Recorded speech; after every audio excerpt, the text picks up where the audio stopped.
A'udhu billahi minasyaitanir rajim. Bismillahirrahmanirrahim. Alhamdulillahi rabbil alamin. Assalatu wassalamu ala asrafil mursalin Sayyidina Muhammad wa ala alihi wa sahbihi ajmain. Rabbi israh li sadri wa yassir li amri wa hlul 'uqdatam min lisani yafqahu qawli. Allahumma hdina wahdi bina waj'alna sababan liman ihtada wa ba'd. Assalamualaikum warahmatullahi wabarakatuh. Assalamu ala man ittabi'al huda, meaning kapayapaan sa mga yaong tunay na sumusunod sa tamang landas. Magandang gabi sa inyong lahat mga kababayan ko, at isang kagalakan para sa akin na makasama ko ang aking mga kababayan sa ganitong mga usapan o mapagtitipon. Ako nga pala si Muhammad Rodriguez. Ang aking mother ay Bisaya. Ang father ko ay Bicolano, pero sa Manila ako lumaki. Nung dumating ako sa Saudi Arabia, puros mga disyerto pa ang Jeddah during that time. At ang nakita ko, nagkaroon ako ng tinatawag na interest nung nakita ko ang mga Muslim nagpapatira pa sila. Sabi ko, parang solemn ang kanilang ginagawa, at bakit kaming mga Kristiyano hindi namin idinidikit ang aming mga noo sa lupa. Kaya sa pamagitan nito ay nagkaroon ako ng interest na pag-aralan kung ano ang kanilang pananampalataya, at meron ngang nagbigay sa akin ng banal na Quran na salin sa wikang Ingles. At ito ay pinag-aralan ko. Isa sa mga napag-aralan ko sa banal na Quran, ang mga disipulo ni Jesus ay tinatawag sila ng Allah na mga Muslim. Hindi ito dumating sa atin bilang mga Kristiyano. Ang mga disipulo pala ni Jesus sa banal na Quran ay tinatawag na mga Muslim. Alam nyo ba na ang pinakamataas na babae sa banal na Quran sa lahat ng mga babae na nabuhay sa buong daigdig hanggang sa pagkagunaw ng sandaigdigan ay si Birheng Maria? Wa idh qalatil malaikatu ya Maryamu innallaha astafaki wa taharaki wastafaki ala nisa'il alamin. Tandaan ang sinabi ng mga anghel, O Maria, katotohanan, pinili ka ng Allah. Nilinis ka mula sa maling uri ng pagsamba at pinili ka higit sa kababaihan ng lahat ng mga nasyon. Sa loob ng banal na Quran, ang pinakamataas na babae at kagalang-galang sa lahat ng mga Muslim ay ang ina ni Jesus na sa Birheng Maria. Sa banal na Quran din, ang pinakamalapit sa mga Muslim ay yaong tinatawag nilang Kristiyano ang kanilang mga sarili. Ang pinakamalapit sa mga mananampalataya patungkol sa pagmamahal ay yaong tinatawag nila ang kanilang mga sarili na kami ay mga Kristiyano. Sapagkat meron sa kanila na mga totoo at hindi mapagmataas. Meron sa kanila na maalam na mga preacher, mga monghe at mga pari. Ito'y kapanahunan ng Propeta Muhammad sallallahu alaihi wasallam. Nung narinig nila ang revelasyon na ipinahayag kay Propeta Muhammad, ay umapaw ang kanilang mga luha sa kanilang mga mata at napagtanto nila ang katotohanan. At pagkatapos ay tinanggap nila ito at sinabi nila, kami ay naniniwala at sumasaksi na kami ay mga Muslim. Nakalagay din sa banal na Quran ang kahimahimalang pagsilang ni Jesus. Nakalagay din sa banal na Quran kung paano isinilang sa Birheng Maria, na kung saan ang kanyang paglaki ay napakadalisay. Nakalagay sa banal na Quran na ang pagkain ni Birheng Maria ay hindi nanggagaling sa ibabaw ng kalupaan. Ito'y nagmumula sa kalangitan na ibinababa ng Allah bilang pagkain niya. Nakalagay din sa banal na Quran ang huling pagtitipon na tinawag ng mga Kristiyanong The Last Supper. Ang huling pagtitipon ni Jesus at ng kanyang mga disipulo, tinawag itong Al-Maida. Ibig sabihin ng Al-Maida, ang lamesa na punong-puno ng pagkain mula sa kalangitan. Sa Islam, ang sinumang wala sa tunay na turo ni Jesus, sa impyernong apoy siya magpasawalang hanggan. Yun ang paniniwala ng Quran. Yun ang paniniwala ng mga Muslim. Sino ngayon ang tunay na sumusunod kay Jesus? Kasi sa banal na Quran, sabi ng Allah, merong nakialam sa tunay na turo ni Jesus. Kung babaybayin natin at pag-aaralan, tama ang banal na Quran sa kanyang sinabi na merong nakialam sa tunay na turo ni Jesus. Kapag ikaw ay isang born again, hindi papayag ang Iglesia ni Cristo. Kapag ikaw ay saksi, hindi papayag ang Adventist. Kapag ikaw ay kasama sa dating daan, hindi papayag ang Romano Katoliko. Kapag ikaw ay Methodist, hindi papayag ang Baptist. Nandyan ang born again, nandyan ang Mormons, nandyan ang Church of God, nandyan ang Kingdom of God, nandyan ang Assembly of God, nandyan ang Jesus Miracles Crusade, nandyan ang Jesus is Lord, nandyan ang Kuy Ako Na Nga. Ito yung katibayan na merong nakialam ng tunay na katuruan ni Jesus. At sabi ng Allah, A'udhu billahi minasyaitanir rajim, wa ma anzalna alaykal kitaba illa litubayyina lahumul ladzi ikhtalafu fihi wa hudaw wa rahmatan liqaumin yu'minun. At hindi namin ibinaba sa iyo, O Muhammad, meaning ang aklat, ang banal na Quran, kundi upang linawin, upang linawin ng malinaw na pagkakalinaw ang hinggil sa mga bagay na hindi nila napagkakasunduan sa isa't isa. Palagi na lamang sa atin babalik si Jesus. Palagi na lamang sa atin magugunaw ang mundo. Nandiyan ang Millennium 2000, nandiyan ang May 21, nandiyan ang December 21, nandiyan ang 2012, nandiyan ang November 1989, hindi naman nangyayari. Wala nang nagpapahaba ng balbas na tulad ng pagpapahaba ng balbas ni Jesus. Mula sa tinatawag nilang Kristiyano ang kanilang mga sarili. Wala nang nag-aayuno ng 40 araw at 40 gabi na tulad ng pag-aayuno ni Jesus. Wala nang naguhugas ng kamay at paa bago magsagawa ng pagdarasal na tulad ng ginagawa ni Jesus. Wala nang nagpapatira pa na kung saan idinidikit nila ang kanilang noo na tulad ng ginagawa ni Jesus, at wala na ring nagtatalukbong na tulad ng pagtatalukbong ni Berheng Maria. Ang lahat ng ito, with all respect, ay makikita lamang natin sa mga kamusliman. Ang sinumang wala sa tunay na turo ni Jesus, sa impyernong apoy siya magpasawalang hanggan. Ang sinumang nakarinig nito at hindi gumawa ng anumang kaparaanan upang tuklasin ang pagiging totoo ng salitang ito, ay mananatili sa impyernong apoy magpasawalang hanggan. Isa sa dahilan kung bakit natin nasamba si Jesus. Alam naman natin na ang turo ni Jesus ay kabilang sa 10 utos. Ano ang pinakapangunahing utos? Thou shalt not worship other than God alone. Sa nag-iisang tagapaglikha lamang na bukod tangi ikaw ay sasamba. Yun din ang turo ni Jesus. Siya mi Israel, Adoni Elohim, Adoni Echad. Meaning, dinggin mo Israel, ang Panginoon nating Diyos, ang Panginoon ay iisa. Ibigin mo siya ng buong puso mo, ng buong kaluluwa mo, ng buong kaisipan mo, at ng buong pagkatao mo. Yun ang itinuro ng lahat ng mga propeta. Kaya nung napakialaman ang turo ni Jesus, ang ibig sabihin ng dalisay na pagsamba, walang 3 persona. Walang intercessor, walang intermediary, walang tagapamagitan. Hindi ka pwedeng gumamit ng pangungumpisal o paggamit ng mga ribulto. Kapag ikaw ay dalisay na sumasamba sa nag-iisang Diyos, wala kang gagamitin ng mga tagapamagitan. Walang pamahiin, walang pagsunod sa maling katuruan, walang mga tinatawag na paniniwala sa horoscope, sa panghuhula, sa agimat, sa anting-anting, walang paniniwala sa pongsu, walang paniniwala sa golden Buddha. Yun ang ibig sabihin ng dalisay na pagsamba. Sapagkat ang sinumang nagkamali ng pagsamba, ito lamang ang kasalanan na walang kapatawaran. Ang sinumang sumamba sa iba, bukod sa nag-iisang tagapaglikha at namatay siya nang hindi nakapagsisi, sa impyernong apoy siya magpasawalang hanggan. Isa sa dahilan, sapagkat tayong mga Kristiyano ay nahati tayo sa 2 pananaw. 90% to 95% kabilang ako, dahil ako ay dating Romano Katoliko, si Jesus sa atin ay Diyos at anak ng Diyos. Ito ang itinuro sa atin. Subalit, ang mga saksi at ang mga iglesia ni Kristo salungat sa ating paniniwala. Sa kanila, si Jesus ay propeta. Kaya nahati tayo sa 2 pananaw. Si Jesus ay Diyos at anak ng Diyos, si Jesus ay propeta. Ang bawat isa ay nag-aangkin na sila ang tama.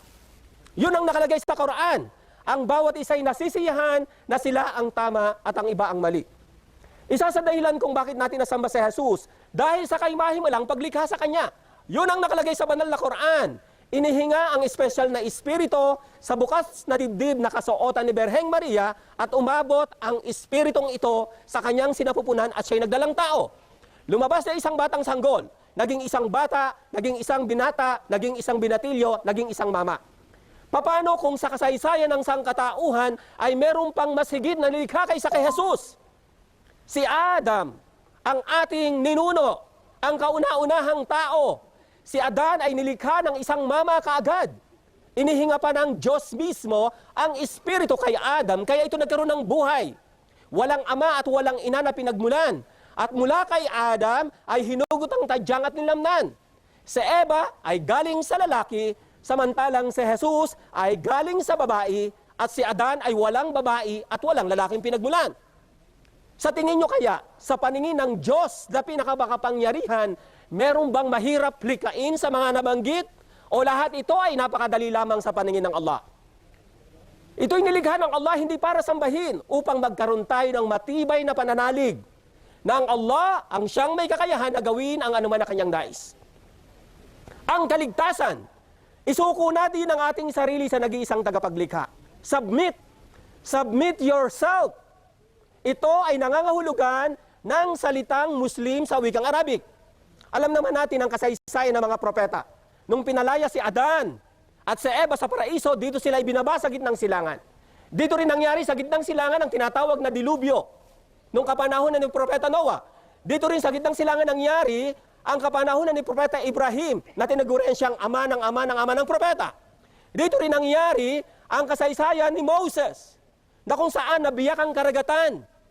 Sa paniniwalang Islam, ito ay nabiyak ng 12 pagkakabiyak nung inihampas ni Moses ang kanyang baston sa karagatan at ito ay nahati ng 12 at pagkatapos ay merong hangin na dumaan at tumigas at nakadaan ang mga angka ng Israelitas. At si Moses ay nakipag-usap ng 40 gabi sa Mount Sinai pagkaraan nilang makatawid sa tinatawag na Pulang Karagatan at ito ay bahagi ng Saudi Arabia. Ang tawag ng mga Muslim sa katuruan ng mga propeta na ito ay nagmula sa Allah na pagsamba sa nag-iisang tagapaglikha at pagsunod sa kanyang kautusan, tinatawag ito ng Allah na Islam. Kapag ikaw ay dalisay na sumasamba sa nag-iisang tagapaglikha at sinusunod mo ang kanyang kautusan, ang tawag sa iyong pananampalataya o relihiyon ay Islam. Kapag tinanggap mo ito, isinuko mo ang sarili mo, ikaw ay tatawaging isang Muslim. Ito ang kaligtasan nating lahat. Mag-Muslim tayong lahat, meaning isuko natin ang ating sarili sa nag-iisang tagapaglikha. Ito rin ang kaligtasan na sinabi ni Jesus sa Biblia. Mag-Muslim kayo para kayo ay magmana ng buhay na walang hanggan. Subalit hindi natin makikita ang salitang Muslim, yung kahulugan. Sabi ni Jesus, doon sa marunong sa Biblia, Matthew 7:21, hindi lahat ng tumatawag sa akin ng guro, guro, Rabbay, Rabbay. Hindi lahat ng tumatawag sa akin ng Panginoon, Panginoon ay makakapasok sa kaharian, kundi ang sinumang nagsisitalima sa kagustuhan ng aking Ama na nasa langit. Matthew 7:21, submission to the will of my Father who is in heaven. Submission to the will of God. Ito ang kahulugan ng salitang Muslim. Submit yourself and you will be saved. Ito ang katuruan ng lahat ng mga propeta. At bilang panghuling mensahe para sa lahat ng aking mga kababayan, maniwala kayo, hindi ako magmumuslim kung hindi ko nakita ang tunay na katuruan ni Jesus sa loob ng Islam. Hindi natin masusunod si Jesus sa tunay niyang katuruan kapag hindi natin tinanggap ang Quran na ipinahayag kay Propeta Muhammad sallallahu alaihi wasallam. Dahil kapag ikaw ay nasa labas ng Islam, paano mo masusunod si Jesus? Kapag ikaw ay nag-born again, hindi papayag ang Iglesia, Adventist, Methodist, nandiyan ang iba't ibang sekta ng Kristyanismo. Sa Islam, ang sino mang hindi sumaksi na si Jesus ay isa sa dakilang sugo ng Allah, ay sa impyernong apoy siya magpasawalang hanggan. Wala nang kaparaanan pa para siya ay makalabas dito. Iiwan ko kayo ng isang matibay na panuntunan upang kayo ay makatiyak na kapag kayo ay nag-Muslim, na ilagay nyo ang inyong sarili sa tunay na turo ni Jesus, walang labis, walang kulang. A'udhu billahi minasyaitanir rajim. Qul in kanat lakumud darul akhiratu indallahi khalisatan min dunin nas fatamannawul mauta in kuntum sadikin walay yatamannawhu abadan bima qaddamat aydihim wallahu alimun bizzalimin. Sabihin mo sa kanila na mga Kristiyano, sabihin mo sa kanila na mga Hudyo, sabihin mo sa kanila na mga pagano, kung ang tahanan sa kabilang buhay na paraiso na nasa Allah ay para lamang sa inyo at hindi para sa iba na sangkatauhan, hilingin ninyo ang sumpa na pagkamatay kung kayo ay totoo sa inyong pag-angkin.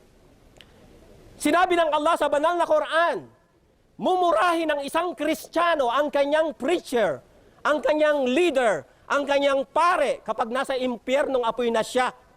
Sasabihin ng hindi Muslim, O Allah, katotohanan, iniligaw kami ng aming mga pinuno at ng mga dakila mula sa amin sa tamang landas. O Allah na aming tagapaglikha, bigyan mo sila ng dobling pagpapahirap at isumpa mo sila ng masiding pagkakasumpa. Yun ang sasabihin ng hindi Muslim kapag nasa impyernong apoy na siya. Dahil ang tunay na turo ni Jesus, nung kapanahunan niya, na hindi dumating sa atin bilang Kristiyano, ay tinatawag ng Allah na Islam. Hilingin ninyo ang sumpa na pagkamatay sa inyong mga sarili kung kayo ay totoo sa inyong pag-aangkin na kayo nga ay tunay na nasa turo ni Jesus. Kung Kristyanismo nga ang tunay na turo ni Jesus. Sabi ng Allah, kailanman ay hindi nila ito bibigkasin sapagkat alam ng kanilang mga sarili ang pinaunang kasamaan ng kanilang kamay. Alam nila ang katotohanan. Alam ng mga preacher, alam ng mga pinuno ng mga Hudyo at mga Kristiyano na Islam ang itinuro ni Jesus, subalit itinago ito sa kanilang mga tagasunod. At ang Allah, ang siyang ganap na nakababatid kung sino ang gumagawa ng kasamaan. Upang makatiyak kayo, sapagkat ang pinag-uusapan natin dito ay kaligtasan. Hindi laro ang ating pagiging isang tao. Ako mismo ang hihiling ng sumpa upang makatiyak kayo na totoo ang Islam. Hinihiling ko sa Allah ang sumpa na pagkamatay sa akin, sa aking pamilya, at sa lahat ng Muslim na narito. Kung si Jesus ay Diyos, siya ay anak ng Diyos at Kristyanismo ang kanyang itinuro. Upang maging makatarungan ang impyernong apoy sa sinumang tatanggi kapag siya'y namatay nang hindi bumalik sa tunay na turo ni Jesus. Upang maging makatarungan ang paraiso sa sinumang mapagkumbaba na gustong ilagay ang kanyang sarili sa tunay na turo ni Jesus at tunay na turo ng lahat ng mga propeta. Hinihiling ko ang sumpa na pagkamatay sa akin ngayon, sa aking pamilya at sa lahat ng Muslim na narito. Kung si Jesus ay Kristiyano, siya ay Diyos at anak ng Diyos, saksi kayong lahat. Hindi ko maaring ipagbili ang aking sarili at ang aking pamilya kung hindi ako nakatitiyak na ang aking kinalalagyan ang tunay na turo ni Jesus. Bilang panghuli, hinihiling ko ang sumpa na pagkamatay sa akin, alang-alang sa kaligtasan nating mamamayang Pilipino.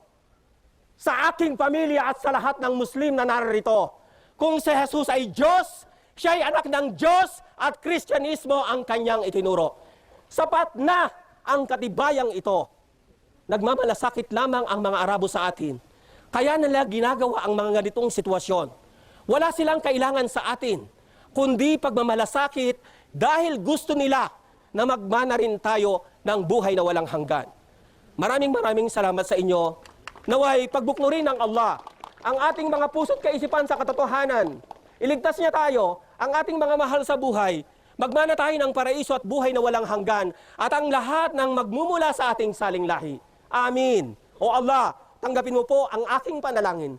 Subhanaka Allahumma wa bihamdik, asyhadu an la ilaha illa ant, wa astaghfiruka wa atubu ilaik. Wa akhiru da'wana anil hamdulillahi rabbil alamin wa sallallahu ala Muhammad wa ala alihi wa sahbihi ajmain. Maraming salamat po sa inyo lahat.